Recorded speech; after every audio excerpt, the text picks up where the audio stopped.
As someone who accepts that I am what would normally be known as isekai trash, I get it. I watch a lot of isekai, and you know what, for me, the genre is basically comfort food. It's fast food more often than not, but I enjoy it. So, I get it when people don't like certain things, but this is a show that, sure, you think you've seen this before, the Chillin in Another World, you see that in the name, you say, yeah, I've seen plenty of these and they're all shit. Trust me when I say, this is an isekai doing things that you rarely see. Especially the kind of dynamic with the central two. Now, I want to preface this by saying, the internet, when they get up in arms about topics of slavery or this or that, they're like, oh, Shield Hero, the cast is only caring about Naofumi because of this or that. I really don't care. Like, that's my honest impression. However, a lot of these shows, yes, when you really look at how fast they toss their morals out the window, it's not really that realistic, but, they end up going in fun directions, so it is what it is. The thing about this show is this character, I think, might be actually one of the most respectable isekai characters already. So,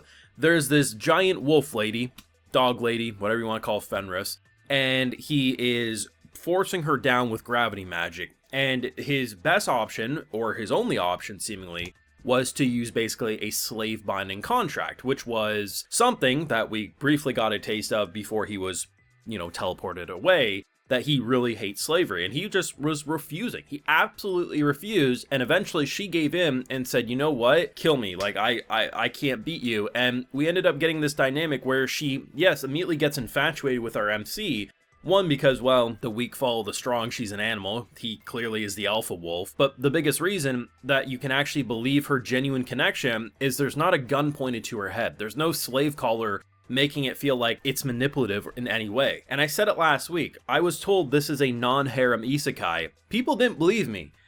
You better believe me now. While yes, there was a couple in the crowd who were a little disappointed to learn that our boy's now married to Fenris, she would literally kill anyone if he tried to have a harem. This ain't no Mushoku Tensei where the wives are gonna be able to agree to the poly situation. No. Fenris would kill a bitch. So really look at this. We have an isekai MC who keeps his morals around topics that matter to him, that people shouldn't be slaves or this or that. Now, I can already tell people are going to say, but what about the bear?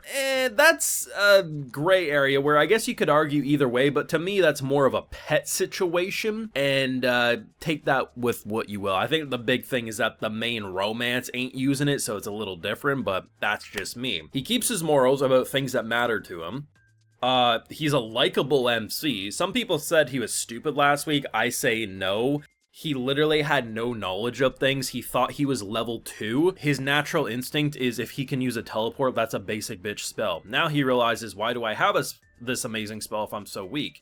Yeah, he's not he didn't grow up watching isekai fantasy anime. To him, this all seems like he should be weak, and now he's learning and adjusting. So, likable MC, believable personality, avoided, topics that normally would either rile people up or get people defending it to the point of being like, do you just secretly want to do it? Like, why are you so hot-headed about this? You know what I mean? It's just like, it's great to have an MC who keeps his morals. It's non-harem. The chemistry between these central two is fantastic, and it's actually insanely well produced. I'm not exaggerating when I say this could easily become my favorite new isekai of the season. Now, we got sequels, we got carryovers, we got the slime, we got the Tsukimichis, right? Like, you already know you like those. Like, I like to look at the brand new stuff. I'm willing to give it a few more episodes before I declare this my new favorite in terms of, like, the season. Like, not of all time, mind you. Maybe it will. I don't know. But, this could be my pick for new isekai of the season. It's doing things you rarely see, and I legitimately love the MC, and I love how adorably romantic already and funny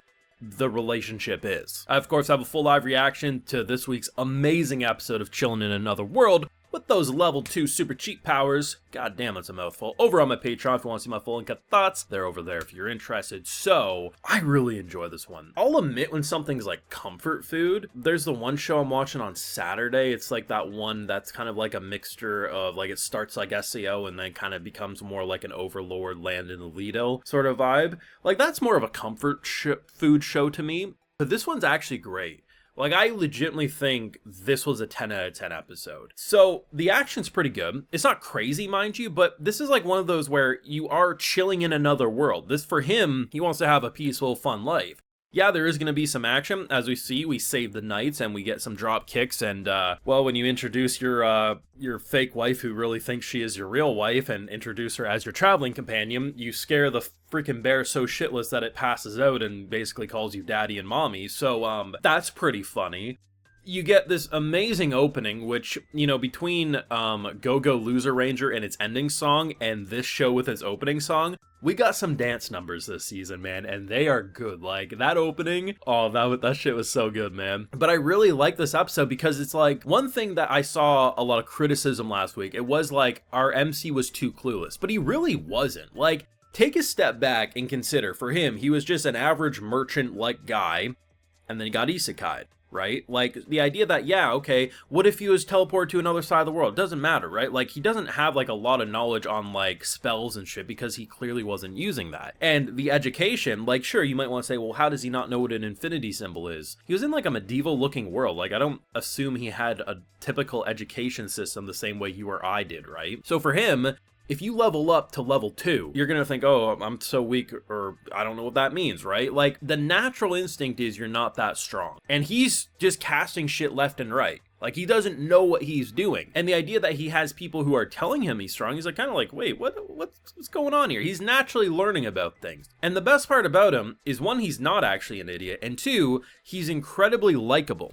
And like I said at the start of this video, I don't care if shows have, like, the whole slavery concept in them, because one, it's fake, doesn't mean I actually support it in real life, and two, even if I'm like, the dude could have easily avoided that, it becomes like a bit of an eye raiser for 5 minutes before he ultimately, you know, we then forget about the topic altogether. So it's kind of, it is what it is. Some shows do take it too far, and I'm like, I don't feel comfortable watching that, so I don't watch it. I don't really take my time into my day to make it my personality that it's the worst thing ever. I just stop watching it. It makes life enjoyable. But I do think it's worth praising that this guy had his morals, because the thing about this is, like, the whole point of the intro of episode 1 was how he really dislikes slavery. He treats demi-humans like people, and, you know, the fact that when his life was in danger, he just was refusing. Had it gone on maybe 2 to 10 seconds longer, would he have used it on her? I don't know, because it looked like he had no other options. But at the same time, I could see him being the type of guy who refused to do it. She ultimately gave up because no matter how much magic she was casting, nothing was happening, but it's hard to say for sure. But it's a respectable characteristic that you rarely see in an isekai fantasy show, and it is worth praising. The best part is actually their dynamic.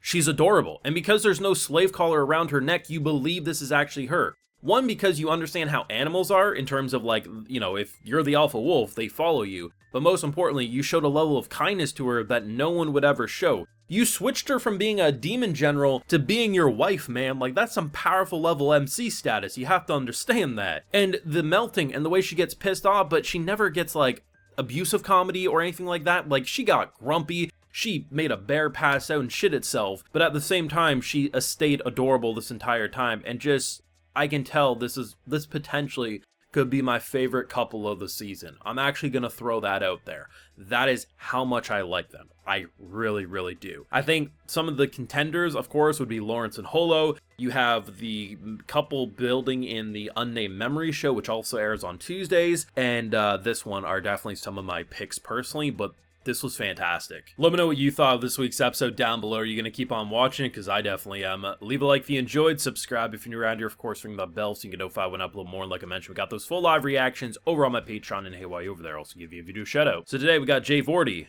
Daniel Costco, and Connor Brown. So I appreciate the support, everyone. Please take care and have a good one.